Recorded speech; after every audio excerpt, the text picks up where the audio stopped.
Baik anak-anak, kali ini kita akan belajar tentang termokimia, lebih tepatnya adalah pengantar terlebih dahulu ya, pengantar untuk termokimia.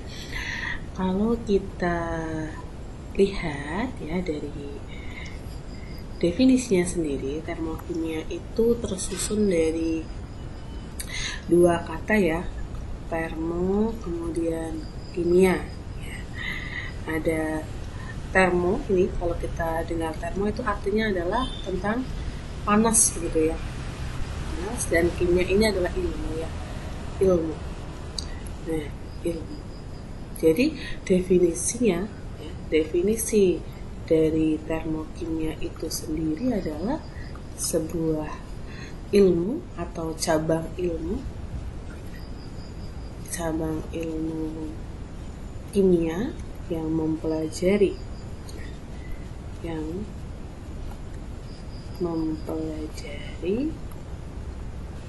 tentang kalor serta perubahan energi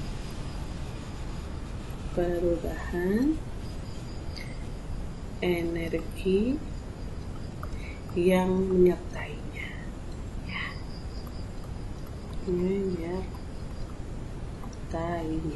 Gitu ya. Jadi berulang lagi, yang namanya termokimia itu adalah cabang ilmu kimia yang belajar tentang kalor serta perubahan energi yang menyertainya gitu. Nah, kalau secara matematis ya, secara matematis itu dituliskan matematis ya, atau rumusnya itu adalah delta E, di bawah saja ya, delta E itu adalah sama dengan Q ditambah dengan B ya. Keterangannya di sampingnya, delta E itu adalah perubahan energi dalam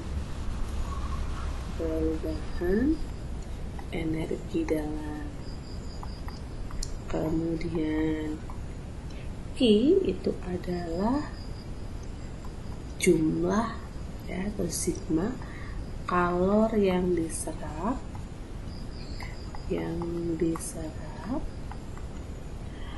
atau dilepaskan oleh sistem ya.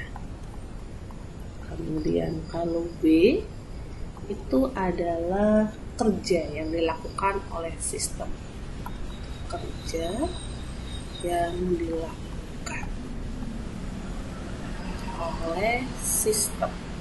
Nah, ini Q ya, Q dan juga W ya, saya berikan warna lain. Dia mempunyai nilai tersendiri, dia bisa bernilai positif atau bernilai negatif tergantung dari sistemnya gitu. Nah, kapan ini ya? Ini saya berikan di sini ya, Q itu dia akan bernilai positif jika apa ya? Itu jika sistem menyerap kalor.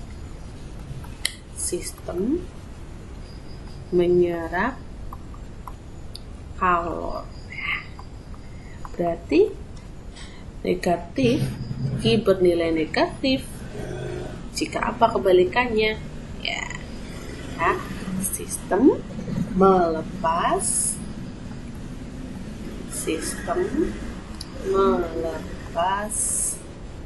kalor. Ini untuk nilai dari kamera saja ya, pakai Q. Nah, W sekarang, W dia juga bisa bernilai positif dan bernilai negatif. W di sini dia akan bernilai positif ya, jika apa? Jika sistem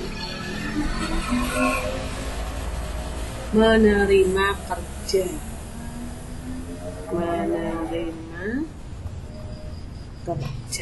gitu. Nah, kalau atau dikenai kerja begitu ya.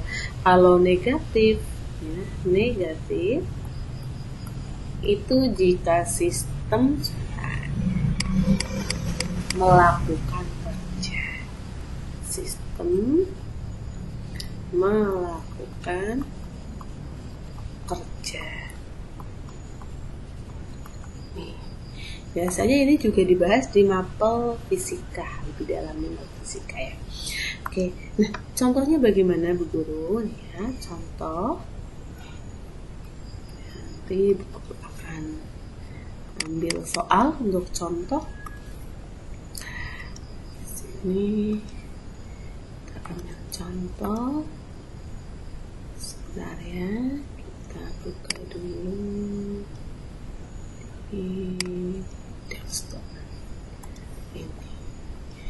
Ya. Jadi di contoh itu ada soal suatu sistem menyerap kalor ya. Di sini ada kata-kata dia sistem menyerap kalor ya, kemudian melakukan kerja. Ya. Nah, kita tuliskan diketahuinya. Berarti diketahui ada kalor ya, berarti Q. Nah, Q dia itu ada tulisannya di situ menyerap ya. Kalau menyerap berarti nilainya positif ya. Berarti nilainya adalah 300 kilojoule. Terus W ya, kemudian W itu ada melakukan kerja di situ. Melakukan kerja berarti nilainya adalah negatif. Negatif 125 kilojoule. Nah, ditanya perubahan energi berarti delta E berapa? Kita jawab ya, kita tahu bahwa rumus dari delta E ya, rumus delta E itu adalah Q plus W ya. Kita punya nilai Q adalah 300 kilojoule ditambah dengan W-nya itu adalah negatif ya, 125 kilojoule. Maka kita jumlahkan, hasilnya adalah 175 kilojoule. Ini untuk energi ya, perubahan energinya.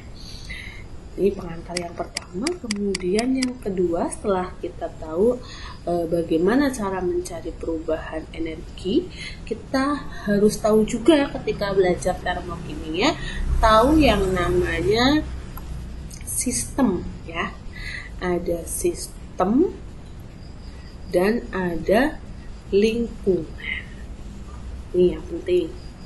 Ya. Nah, sistem itu apa ya? Sistem adalah segala sesuatu yang menjadi pusat perhatian ya. Yang menjadi pusat perhatian atau menjadi fokus perhatian ya. Terus saja di sini adalah fokus. Nah, sementara lingkungan adalah sesuatu yang berada di sekitar, yang ada di sekitar sistem.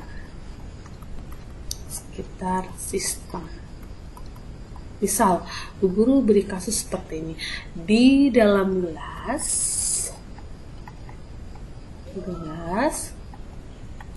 ada es begitu ya.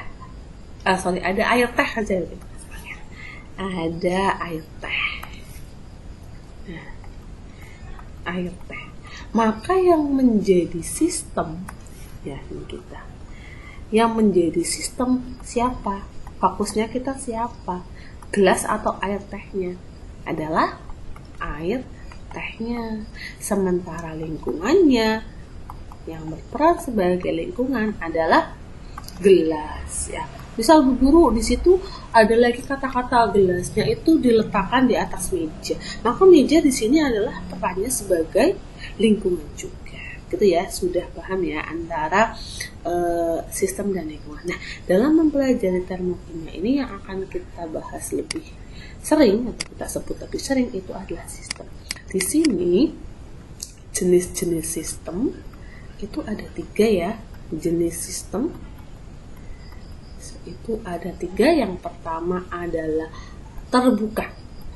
Nah, kalau terbuka ini berarti ada terjadi pertukaran materi dan energi. Ya, jadi dari sistem ke lingkungan terjadi pertukaran energi dan materi. Dari mana ya? Dari sistem ke lingkungan maupun sebaliknya begitu ya. Materi. Kemudian yang kedua adalah sistem tertutup. Tertutup ya. Nah, sistem tertutup ini yang apa? Adalah adanya pertukaran energi. Pertukaran energi. Jadi yang berbeda hanya energinya saja ya, atau kalornya saja ya, tapi tidak terjadi pertukaran materi, ya, tidak perpindahan materi. Pertukaran materi. Ini bedanya dengan yang terbuka. Kalau yang terakhir yaitu sistem terisolasi.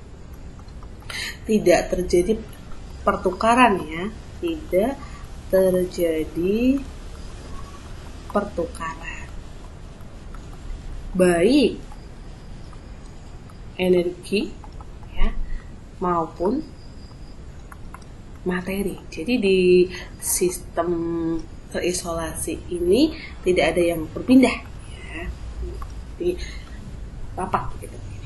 Ini untuk jenis sistem. Kemudian yang materi pengantar selanjutnya adalah tentang reaksi ya. Jenis reaksi yang akan dibahas di termokimia itu ada 2 ya, adalah reaksi eksoterm atau eksotermik, biasanya ada yang menyebut seperti itu, dan yang kedua adalah endotermik. Oh maaf, Bu Guru tadi sudah pakai eksoterm, berarti atas bawahnya eksoterm saja ya, biar sama-sama, walaupun sama saja antara endoterm dan endotermik. Nah, apa beda di antara keduanya ini ya? Yang pertama, kalau eksoterm dia adalah terjadi perpindahan energi ya dari sistem ke lingkungan, perpindahan. Maka kalau ada perpindahan seperti itu dari sistem ke lingkungan, reaksi ini melepas kalor. Ya, kalau melepas kalor berarti terjadi kenaikan suhu. Ya, kalau kenaikan suhu berarti nanti delta hanya ya atau entalpinya bernilai negatif. Ya. Terus kalau misalnya Bu, nanti kalau reaksi panas atau dingin berarti. Nah, ini ya, karena kenaikan suhu berarti reaksi eksotermik nanti akan panas. Nah, untuk endotermik gimana? Adalah kebalikannya. Begitu ya. Untuk